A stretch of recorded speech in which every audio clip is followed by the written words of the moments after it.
Good morning, সবাই কেমন আছো? আমরা ভালো আছি।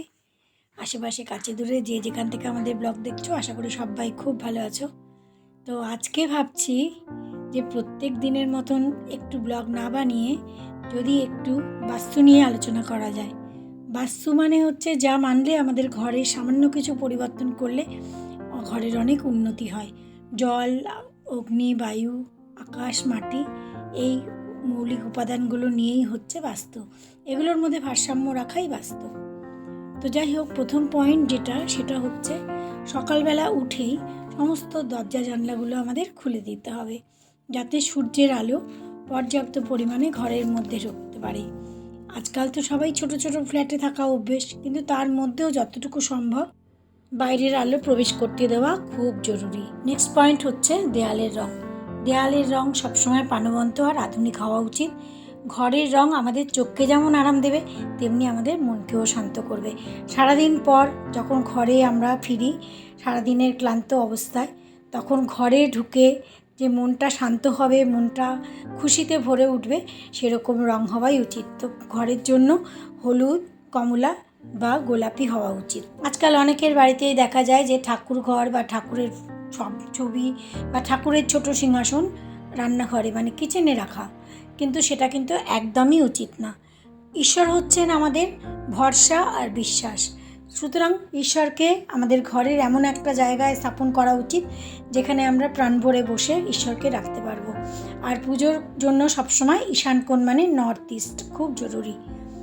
নেক্সট পয়েন্ট বলি, একটা তামার পাত্রে বা তামার ঘটিতে জল ভরে, সেটা গঙ্গা জলও হতে পারে, নর্মাল জলও হতে পারে, সেটা যদি আমরা উত্তর পূর্ব কোণে মানে ঈশান কোণ নর্থ ইস্ট কোণে যদি রাখতে পারি প্রত্যেক দিন ভরে, সেইটা কিন্তু শুভ বলে মনে করা হয়।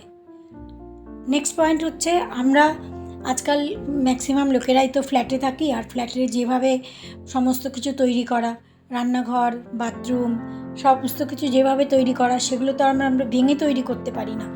কিন্তু রান্নাঘর হওয়া উচিত ইস্ট সাউথ ইস্ট কোণায়।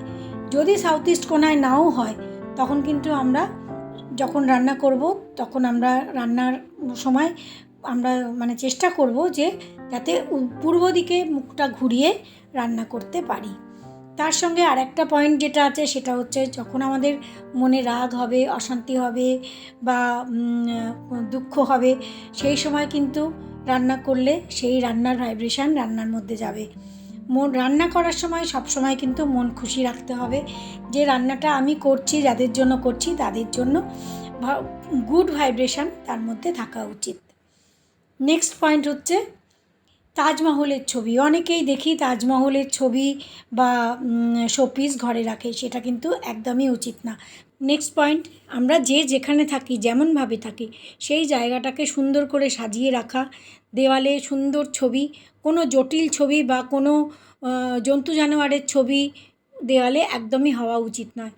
জরুরি না যে অনেক ছবি, অনেক ক্যালেন্ডার বা অনেক কিছু দেওয়ালে রাখতে হবে, কিন্তু যতটুকু রাখবো তার থেকে যেন একটা পজিটিভ ভাইব্রেশন আসে, সেইটা মানে খুব জরুরি আমাদের ঘরের জন্য। বাড়িঘর পরিষ্কার রাখা কিন্তু খুবই জরুরি। বাড়িঘর পরিষ্কার রাখলে সেখানেই পজিটিভিটি আসে। ঘরের প্রতিটি কোণা যদি পরিষ্কার থাকে, সেখানে পজিটিভ ভাইব্রেশন তো আসবেই, তাই না?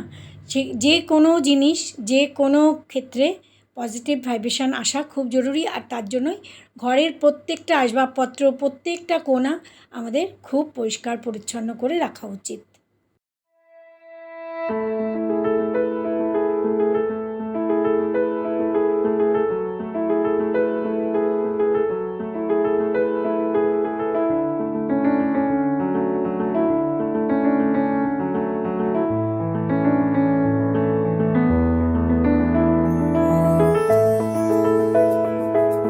সময় আমাদের এগিয়ে নিয়ে চলে। যদি আমাদের ঘরে কখনো বন্ধ ঘড়ি থাকে, তাহলে সে তো আমাকে সময়ের সঙ্গে আটকে রাখছে, পেছনে আটকে রাখছে। যদি আমাদের ঘরে বন্ধ ঘড়ি থাকে, হয় সেটাকে ঠিক করিয়ে নেওয়া উচিত, আর না হলে সেটাকে ফেলে দেওয়া উচিত। সময়ের সঙ্গে তাল মেলাতে বন্ধ ঘড়ি একদমই রাখা উচিত নয়। ঘরের প্রত্যেকটা জিনিস যদি পরিষ্কার পরিচ্ছন্ন থাকে, সমস্ত জিনিস যদি ঠিক মতন জায়গায় থাকে তাহলে কিন্তু আমাদেরও সুবিধে হয় যে কোনো জিনিস আমাদের খুঁজে পেতে হয় না। সব জিনিস যে কোনো জিনিস অন্ধকারে হাত দিলে পাওয়া যাবে। আর সবথেকে বড় কথা ব্যবস্থিত, যে মানে সব কিছুর জায়গাটা জায়গায়, এই জায়গাটা জায়গায় রাখা মানে খুবই জরুরি।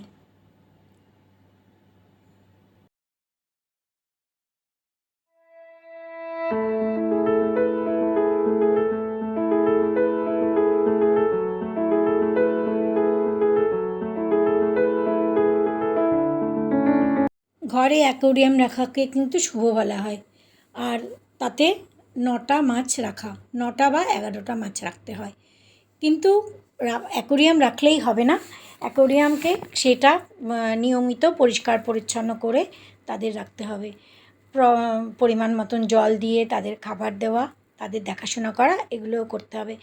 কথায় বলে একটা মাছ মরে গেলে নাকি একটা প্রবলেম নিয়ে ও চলে যায়। তো সেই জন্য ওদের দেখভাল করা খুবই জরুরি। আর নর্থ ইস্ট কোণায়, নর্থ ইস্টে অ্যাকোরিয়াম রাখা উচিত। অ্যাকোরিয়াম হচ্ছে চঞ্চল, উচ্ছল। অ্যাকোরিয়াম হচ্ছে একটা চঞ্চলতার প্রতীক। এই যে মাছগুলো একদম দৌড়োদৌড়ি করে সারাক্ষণ চলছে, এটাই আমাদের জীবনের একটা চঞ্চলতার প্রতীক। নেক্সট পয়েন্ট, বেডরুমে ড্রেসিং টেবিল থাকা উচিত না। আর যদিও বা থাকে তাহলে কিন্তু আয়নাটা আমাদের ঢেকে রাখা উচিত। আর যদি আয়না দেখা যায় তাহলে কিন্তু আয়নাতে বেড দেখা যাওয়া কখনোই উচিত না। অনেক সময় দেখা যায়, আমরা হয়তো খেয়াল করি না, ঘরের কোণায় কোণায় মাকড়সার জাল পড়েছে, ঝুল পড়েছে। কিন্তু এই মাকড়সার জাল বা ঝুল অন্তত সপ্তাহে একদিন হলেও, যখনই হোক সময় হোক, এগুলো কিন্তু পরিষ্কার করে ফেলা খুব জরুরি। এই মাকড়সার জাল যদি আমরা পরিষ্কার পরিচ্ছন্ন না রাখি তাহলে কিন্তু ঘরে আর্থিক প্রবলেম হতে পারে, ঘরে নিজেদের মধ্যে মনোমালিন্য সৃষ্টি হতে পারে, ঝগড়া অশান্তি হতে পারে। তো সেই জন্য আমরা এই যে ছোট ছোট নিয়মগুলো আমরা কিন্তু আমাদের জীবনে মেনে চলতেই পারি। আজকে এই কয়েকটা বাস্তু টিপস তোমাদের সাথে শেয়ার করলাম, আশা করি তোমাদের উপকার হবে। যদি ভালো লাগে তাহলে প্লিজ লাইক কমেন্ট করো, আর যদি কেউ নতুন এসে থাকো তাহলে প্লিজ সাবস্ক্রাইব করো। আজকের ব্লগ এখানেই শেষ করছি, আবার নেক্সট ব্লগে দেখা হবে। Good night.